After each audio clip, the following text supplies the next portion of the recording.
Bonjour à tous, et c'est parti pour une analyse du grand final de cette première saison de Dexter Résurrection.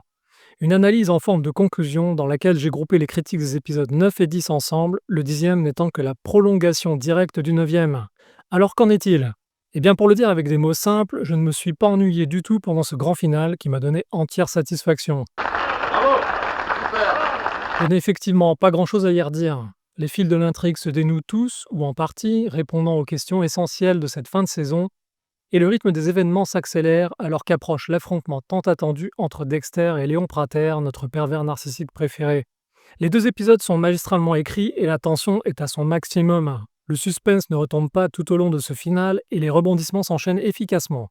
La réalisation est au diapason et on ne peut que saluer la performance admirable de tous les acteurs qui donnent le meilleur d'eux-mêmes dans des rôles pas toujours évidents. Par exemple, même s'il possède une palette d'expressions assez limitée dans ce que j'ai vu jusqu'ici, Jack Alcott réussit à nous faire oublier presque complètement le personnage totalement antipathique créé à l'époque de New Blood. Harrison entre clairement dans une nouvelle phase d'évolution dans laquelle il est plutôt positionné comme un support de Dexter et non plus comme une sorte d'adversaire soft. Désolé pour cet anglicisme.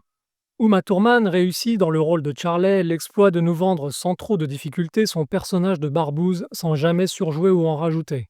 Les créateurs de la série ont par exemple eu le bon goût de nous épargner tout affrontement physique absurde entre Charlie et des types 2 fois plus gros qu'elle. Ce n'était pas gagné vu l'avalanche de foldingues hystérico-féministes et rouleuses de mécanique dont nous abreuve Hollywood depuis la catastrophe du wokisme. Si certains parmi vous se rappellent de ce nanar qu'était Atomic Blonde avec Charlize Theron, vous y trouverez un magnifique exemple de ce qu'il ne faut pas faire.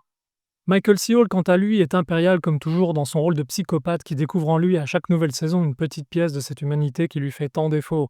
Je ne reviendrai pas non plus sur l'excellente interprétation de Peter Dinklage qui restera un mémorable Léon Prater et un digne successeur des meilleurs antagonistes des saisons précédentes. Personnellement, je trouve qu'il aura parfaitement sa place à côté de Miguel Prado, le politicien manipulateur de la saison 3, brillamment incarné par Jimmy Smits. Quant à David Zayas, il est bien évidemment excellent dans le rôle de Batista, même si je reste un peu perplexe de la direction donnée au personnage. Dans l'absolu, il n'y a vraiment rien à redire sur la trame choisie en termes de logique scénaristique. Tout se tient très bien. La descente aux enfers progressive du personnage en proie à ses obsessions, son incapacité à lâcher prise sur le passé, son désir de vengeance. Mais je continue de penser que son aveuglement est un peu excessif et que sa fin reste quand même tristounette. Alors bien sûr, c'est un choix et les scénaristes ont choisi, mais je le trouvais plus amusant en Latin Lover plutôt qu'en enquêteur privé des séries noires des années 50. Au final, on pourra regretter le traitement accordé à sa relation avec Dexter, que je trouve quand même un peu trop jusqu'au boutiste et manichéenne. Tout ça manque un peu de nuance, et les scénaristes se sont à mon avis débarrassés un peu trop radicalement de leur relation passée.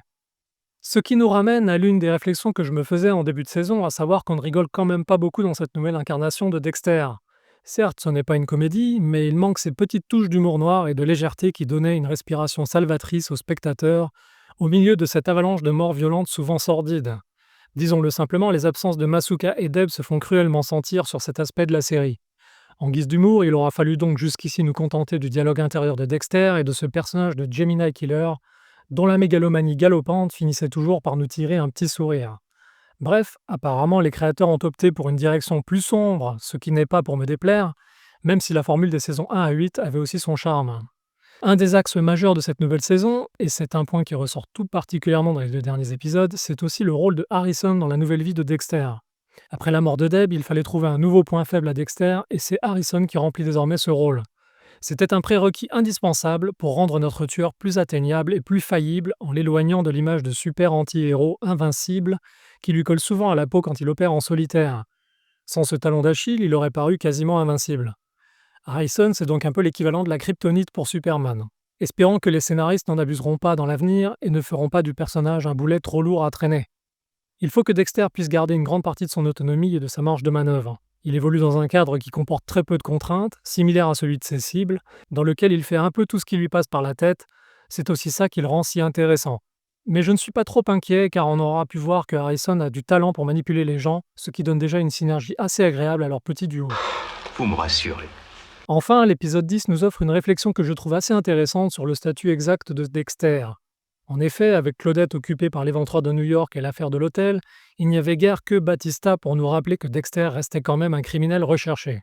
En même temps que la disparition de Batista, la notion que Dexter serait un dangereux individu à abattre s'efface, et le personnage se découvre alors un nouveau costume, celui de justicier. C'est lui-même qui le dit. Cette nouvelle vision des choses me convient bien parce que c'est bel et bien comme ça que le public perçoit Dexter de toute façon, comme un justicier plutôt qu'un hors-la-loi.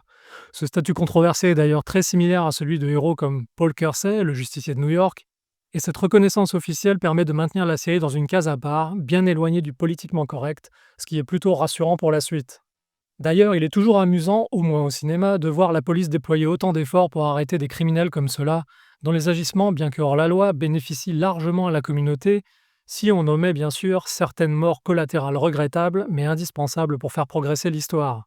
Une police totalement enragée que quelqu'un fasse son boulot avec des résultats concrets et immédiats, sans se farcir les lourdeurs administratives qui l'empêchent d'accomplir quoi que ce soit de vraiment efficace. La seule exception à cette règle, finalement, c'est cette image que l'on rencontre parfois du flic blasé et un peu usé qui a conclu qu'il ne servait pas à grand-chose de toute façon, qu'il assurerait le strict minimum et que si quelqu'un faisait le ménage à sa place, ça serait en définitive une bonne chose et surtout moins d'administratifs à se farcir au bureau. Ce type d'individu n'est pour l'instant pas apparu dans Dexter, mais pour le coup, ça pourrait être amusant si cela se produisait dans une saison future. Ceci dit, on n'en prend pas vraiment le chemin avec Claudette Wallace et son comportement robotique et obsessionnel. Bien au contraire. Mais je digresse. Au final, quelques questions restent quand même en suspens à la fin de cette saison. Par exemple, d'où venait la fortune de Léon Prater? Quelle suite pour l'affaire de l'éventreur de New York? Comment vont réagir Masuka et Quinn en apprenant la mort de Batista? Harrison est-il vraiment tiré d'affaire pour le meurtre de l'hôtel? Que vont faire les inspecteurs Wallace et Oliva des dossiers trouvés chez Prater? On peut aussi imaginer que la route de Charley croise de nouveau un jour celle de Dexter.